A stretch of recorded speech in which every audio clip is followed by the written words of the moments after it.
اگلا سوال ہے، قرآن پاک کو ایک تھیلے میں لٹکا کر کسی اونچی جگہ پر رکھنا، جبکہ نیچے کوئی ایسی جگہ نہ ہو کہ قرآن کو اونچا رکھا جا سکے تاکہ اس کو پیٹھ نہ ہو، کہاں تک درست ہے؟ یہ بہت بڑی سازش ہے جی اسلام کے خلاف، کہ یعنی آپ فزیکلی قرآن کو ایک ایسی جگہ کے اوپر رکھنا چاہ رہے ہیں کہ کبھی غلطی سے بھی آپ نہ پہنچ سکیں. وہ کہہ رہے ہیں یعنی گھر میں کوئی ایسی اونچی جگہ نہیں ہے، کوئی قرآن اونچی جگہ رکھنا چاہیے ورنہ بے رحمتی ہو جائے گی، تو ہم کسی اونچی جگہ پہ تھیلے میں ڈال کے لٹکا دیں. یعنی یہ آپ دیکھ رہے ہیں قرآن کے ساتھ کیا کر رہے ہیں، یہی تو قرآن کو پس پش ڈال دیا آپ نے. سورۃ الفرقان کی آیت نمبر 30 ہے، وقال الرسول یا رب ان قوم اتخذوا هذا القرآن مہجورا. رسول اللہ صلی اللہ علیہ وآلہ وسلم شکایت کریں گے کہ اے اللہ میری قوم نے قرآن کو پیٹھ کے پیچھے ڈال دیا تھا. تو یہ فزیکلی پیٹھ کے پیچھے ڈالنا نہیں ہے بلکہ اس کی تعلیمات سے روگردانی ہے. تو یہ بھی تعلیمات سے روگردانی ہے کہ آپ نے اس کو ٹیشی دے چڑھا دیتا ہے، اور اتنے بڑے بڑے غلاف ہوتے ہیں کہ ان کو لپیٹنے اور کھولنے کے لیے بھی نا 3-4 منٹ ریکوائرڈ ہوتے ہیں. میں تو غلافوں کا سخت دشمن ہوں. یہ غلافوں نے تو لوگوں کو قرآن سے دور کر دیے. غلاف کھولنا پڑ جائے، آپ مسجد میں جائیں نا، آپ نے قرآن پڑھنا، آپ غلاف والا قرآن کھولیں گے بغیر غلاف والا؟ آپ کہیں گے پہلے اس کو کھولوں اور اس جو مڑ مٹی بھی نکلے گی، یہ بھی چانس ہوتے ہیں. کہتے ہیں جی قرآن سب سے زیادہ پڑھی جانے والی کتاب ہے، لیکن اس کا تلخ پہلو یہ ہے کہ دنیا میں سب سے زیادہ بغیر سمجھ کے پڑھی جانے والی کتاب قرآن ہے. سمجھ کے پڑھی جانے والی نہیں، بغیر سمجھ کے. اس کا ثواب اپنی جگہ، ہم اسے کنڈیم نہیں کرتے، احترام بھی ضرور کریں. ابو داؤد میں حدیث ہے نا، نبی الاسلام ایک یہودیوں کے مدرسے میں ایک جو ہے وہ معاملہ نپٹانے کے لیے گئے،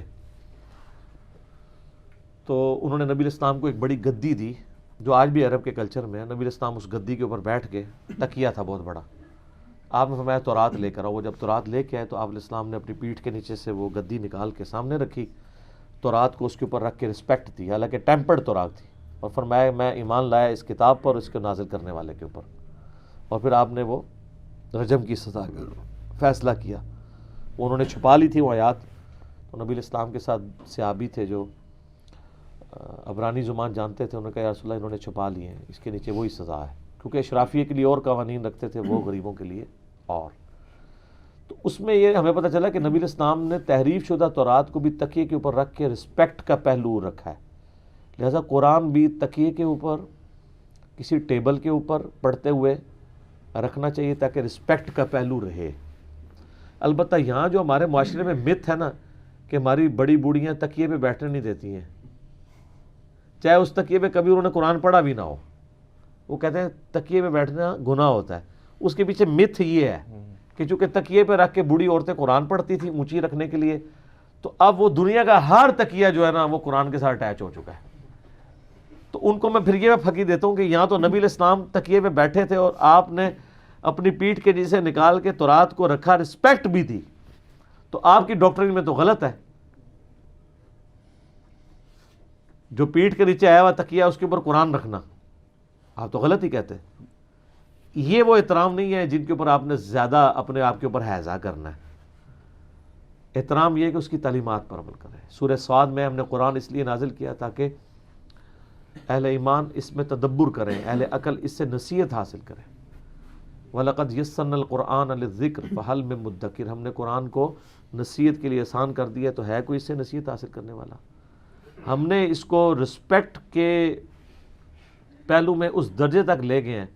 یہ تو میری کتاب زندگی ہے، یہ تو میرے سرانے ہونی چاہیے، یہ تو میرا اوڑھنا بچھونا ہونا چاہیے. اور پھر اس کے اندر وضو کی شرائط اور باقی شرائط ڈال ڈال کے نا پوری نیک نیتی کے ساتھ کامیاب ہو گئے ہیں اس کتاب سے دور کرنے میں. کوئی بیچارہ لے کے بھی بیٹھ دینا. اب تو ایسے علماء بھی ہے جنہوں نے کہا کہ موبائل پہ پڑھنا حرام ہے، کیونکہ ان کو خطرہ پڑ گیا موبائل پہ. تو ہم یہ بھی نہیں کہہ سکتے کہ بغیر وضو کے پڑھ رہا ہے، کیونکہ فزیکلی مصحف تو نہیں چھو رہا. ایون آپ جو اسکرین پہ بھی چھو رہے ہیں مصحف تو اس کے اندر ہے، اور وہ بھی الیکٹرو میگنیٹک ویوز کی فارم میں. ان کے نزدیک یہ ہے کہ مصحف اگر جنبی شخص بھی کپڑے کے ساتھ مصحف پکڑ لینا تو جائز ہے، ویسے نہیں پکڑ سکتا. تو یہاں تو جنبی بھی یوں بھی انگلی پھیر سکتا ہے، ہاں تلاوت نہیں کر سکتا. دل میں پڑھ سکتا ہے، تلاوت نہیں کرے گا. وہ ترمذی میں ابو داؤد میں حدیث ہے، مولا علی کہتے ہیں کہ نبی علیہ السلام کو حالت جنابت کے سوا اور کوئی حالت قرآن پڑھنے سے مانے نہیں ہوتی تھی. لیکن ویسے قرآن آپ دیکھ رہے ہیں اس کا ترجمہ دل میں پڑھ رہے ہیں، ریسائٹ نہیں کر رہے تو کر سکتے ہیں، کوئی حرج نہیں ہے. بے وضو تو ویسے ہی کر سکتا ہے. پھر پوچھ رہے ہوتے ہیں غیر مسلم کو قرآن دے سکتے ہیں؟ اس پہ میرا کلپ ریکارڈ ہوا ہے. یار غیر مسلم کو کیوں نہیں دینا؟ ہمیں آپ کہتے ہیں کافروں کے لیے قرآن نازل ہوا ہے، جب کافروں کو دینے لیتے ہیں تو کہتے ہیں غیر مسلموں کو قرآن دے سکتے ہیں. یہی کہتے ہیں نا. اونٹ رہے اونٹ، تیری کون سی کال سیدھی، سمجھ نہیں لگتی. کیوں نہیں دے سکتے؟ کہتے ہیں نہیں احتیاطاً ترجمہ دے دیا کریں، عربی دیں گے تو بے ادبی ہو جائے گی. اس کا مطلب ترجمے کی بے ادبی کر سکتے ہیں؟ آؤ نا، کب ہو؟ نہیں کر سکتے. وہ کہتے ہیں ذرا کم لیول کی بے ادبی ہو جائے گی. تو یہ عربیوں کو ہم کون سا ترجمہ دیں گے قرآن کا؟ عربیوں کو جو قرآن کا ترجمہ دے گا تو وہ تو ایمان سے خارج ہوگا. قرآن کو اگر کوئی عربی میں ترجمہ کرتا ہے تو اس کا کیا مطلب ہے؟ وہ قرآن کی تعریف کر رہا ہے وہ، کیونکہ وہ خود ہی عربی میں نازل ہوا ہے. تفسیر تو آپ عربی میں لکھ سکتے ہیں، ترجمہ تو نہیں کر سکتے اس کا. اللہ کے الفاظ بدلیں. تو سر اس وقت 1.5 کروڑ کاپٹک کرسچن ہیں جو بائی برتھ کرسچن ہیں اور ان کی زبان عربی ہے، مدر ٹنگ. ان 1.5 کروڑ کرسچنز کو اگر قرآن کسی نے دینا ہے تو وہ کس زبان میں دے گا جن کی زبان ہی عربی ہے؟ ان کو انگریزی نہیں آتی، ان کو اردو نہیں آتی، کیا کریں گے؟ تو قرآن کو بین کافروں نے تو کیا، مسلمانوں نے بھی کسر کو نہیں چھوڑی. یہ سب کانٹیننٹ میں باقاعدہ سازش ہوئی ہے. اسی وجہ سے تو 1500 سال تک، یعنی یہ 1000 سال تک یہ سارا معاملات کہانیاں چلتی رہی ہیں. جیسے ہی ترجمہ ہوا ہے تو آپ دیکھیں کہانیاں بند ہونی شروع ہو گئی ہیں. بخاری کا ترجمہ 1920 میں ہوا ہے. یہ ترجمہ آپ ذرا امیجن کریں آج سے 500 سال پہلے ہو گیا ہوتا، ہلچل نہیں مچی ہونی تھی. لیکن گھبرائے نہیں، ہوا تو 1920 میں ہے، لیکن 2020 کے اندر اتنا کچھ ہو گیا کہ اور صرف چند ایک سالہ نہیں مار ہے، بچنا کسی نے نہیں ہے. انشاءاللہ تعالی سب تک گل پہنچ جائے گی. ان کی آنے والی نسلیں چینج ہو رہی ہیں. ٹھیک ہے. اگلے دن ہمارے ایک جاننے والے ہیں تو ان کو ایک ڈاکٹر صاحب ملے تو مجھے بتانے لگے کہ وہ ڈاکٹر صاحب جو ہے نا وہ بڑے کٹر قسم کے، اسٹرانچ قسم کے بریلوی، اور ان کے بچے جو ہیں وہ میڈیکل کی تعلیم حاصل کر رہے ہیں. تو کہتے ہیں وہ مجھے تعارف کرواتے ہوئے کہتے ہیں کہ جی اے میرے بچے نے تے ان کو پتہ تھا کہ یہ بھی انجینئر صاحب کو سنتا ہے. کہتے ہیں جی دیکھو منڈے انجینئر مگر لگ گئے نا. اب وہ پریکٹسنگ ڈاکٹر ہیں، داڑھی رکھی ہوئی ہے. بچے کہتے ہیں جی لاجیکل ہم سے بات کریں. تو وہ کیسے کریں لاجیکل؟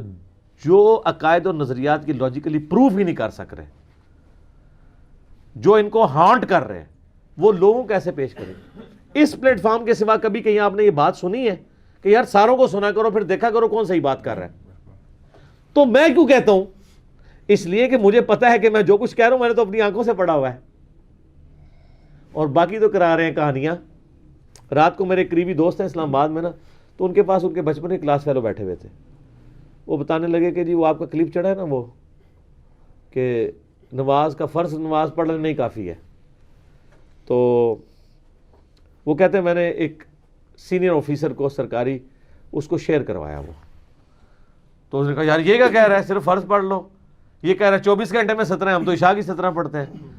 تو انہوں نے کہا سر اس کے نیچے حدیثوں کے نمبر دیے ہوئے ہیں، آپ بخاری میں خود دیکھ لیں. تھوڑی دیر بعد کہتے ہیں انہوں نے آڈیو ریکارڈنگ بھیجی کہ یار میں نے تو خود آنکھوں سے پڑھا ہے، واقعی وہ جو کہہ رہا ہے وہ اس طرح ہی لکھا ہوا ہے کہ فرض نماز پڑھنا کافی ہے. تو یہ ہمارے علماء میں کیا کراتے رہے؟ آپ مجھے بتائیں دنیا کا کوئی مفتی، دنیا کا کوئی بڑے سے بڑا بزرگ، کوئی پیر، جب اس نے اپنی آنکھوں سے چیز دیکھ لی ہے اب اس کے اوپر اثر کر سکتا ہے؟ تو پھر یہ صحیح کہہ رہے ہیں نا کہ علی کو سننا نہیں ہے. کر رہے صحیح ہیں وہ، کیونکہ جس نے ایک بار سن لیا وہ ضرور کتاب کی طرف جائے گا، پھر ان کے ہاتھوں سے کیا. تو اس کا آخری حل یہی ہے، اور معذرت کے ساتھ یہ ایٹیچیوڈ کافروں کا ہوتا تھا. وقال الذين كفروا لا تسمعوا لهذا القرآن وقال الذين كفروا لا تسمعوا لهذا القرآن والغوا فيه لعلكم تغلبون. کافر کہتے ہیں جب قرآن پڑھا جا رہا ہو نا مت سنا کرو، شور مچا دیا کرو، یہی سلسلہ ہے کہ تم غالب آ سکتے ہو. تو شور مچایا ہوا نا سب نے. کوئی فرقہ ہے جس نے اپنا لچنا تلا ہو یہ کہہ کے کہ جی وہ فارغ ہو گیا، تو کہتے ہیں نہیں سارے علماء کا اتفاق ہو گیا.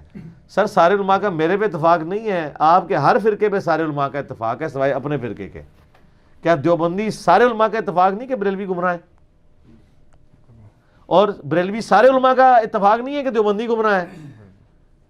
اور ان دونوں کا اہل حدیث کے بارے میں نہیں ہے، سنی کے شیعہ کے بارے میں، شیعہ کا سنی کے بارے میں نہیں ہے؟ تو سارے ایک دوسرے کو برا سمجھ رہے ہیں. وہ ساروں کا کمبائنڈ نالج جب ہم یہاں سے بیان کرتے ہیں کہ بالکل آپ ٹھیک کہہ رہے ہیں, اس معاملے میں یہ گمراہ ہے, اس معاملے میں یہ گمراہ ہے, کہتے نہیں پھر ٹھیک کون ہے؟ ٹھیک سر وہی ہے جو پہلے سے ٹھیک تھا, اللہ, اس کا پیغمبر, ان کی تعلیمات, انہی پہ چیزوں کو چیک کیا جائے گا. کہتے نہیں 1400 سال میں کوئی بندہ نہیں آیا. سر بے شمار آئے, یہ آئے ہوئے دیکھیں نا سامنے, ان کو رکھا ہوا ہے نا, ان کے مرنے کے 1200 سال بعد بھی ان کو سامنے رکھا ہوا ہے ہم نے احتراماً, آئے ہیں نا. یہاں کسی صوفی کی لکھی بھی تو بخاری شریف, مسلم شریف, وہ دو تو نہیں پڑھی ہوئی نا, انہی کی پڑھی ہے جنہوں نے اسلام کو کنٹریبیوٹ کیا. یہ وہ بزرگ ہیں جو مر کے بھی نہیں مرے, اور تواڈے جیندے جی بزرگ مر کے نے ساڈی ویڈیو دی وجہ نال, ٹھیک ہے نا. انہوں کو آخری عرب ہے کہ وہ رو رو کے کہہ رہے ہیں, رو رو کے کہانیاں سنا رہے ہیں, کدھر تہاڈا دل پسیج ہے. 2 جمع 2 4 نہیں 5 ہوتے ہیں, ٹھیک ہے, کہ کوئی شاید ہمارے آنسو پہنچ کے کہہ دے کہ ٹھیک ہے آج کے بعد 5 ہی ہوتے ہیں. انج کدے نہیں 5 ہونے, 2 جمع 2 4 ہی رہنا ہے. قرآن بخاری مسلم حق ہی رہنا ہے, پاویں جو مرضی کر لو تسی انشاءاللہ تعالی. ان کتابوں کا مقابلہ نہیں آپ کر سکتے. میرا مقابلہ تو نہیں, ان کتابوں کا مقابلہ آپ کو کرنا ہے. ہم تو بیچ میں سے نکلے ہوئے ہیں, دیکھ لیں کیمرے اور اپنے درمیان میں نے کتابیں رکھی ہوئی ہیں, میں تو بیچ میں سے نکل گیا ہوں. میں کتابوں کو پش کر کے نہیں بیٹھا ہوا, اپنے سامنے رکھا ہے. جہاں تسی ٹیگ کرو گے اے جناب میرے کو شیلڈ ہے سامنے, ایک خود تانوں جواب دے گی. میرے تک تسی پہنچ ہی نہیں سکتے. میرے تک ایک صورت پہنچ سکتے ہیں کہ آپ ان کتابوں کو مان کے آگے سے ہمارے ساتھ بیٹھ جائیں. بالکل ٹھیک ہے, صحیح کہہ رہے ہو انجینئر صاحب, این جی لکھے, اور کوئی طریقہ نہیں. ٹھیک ہو گیا.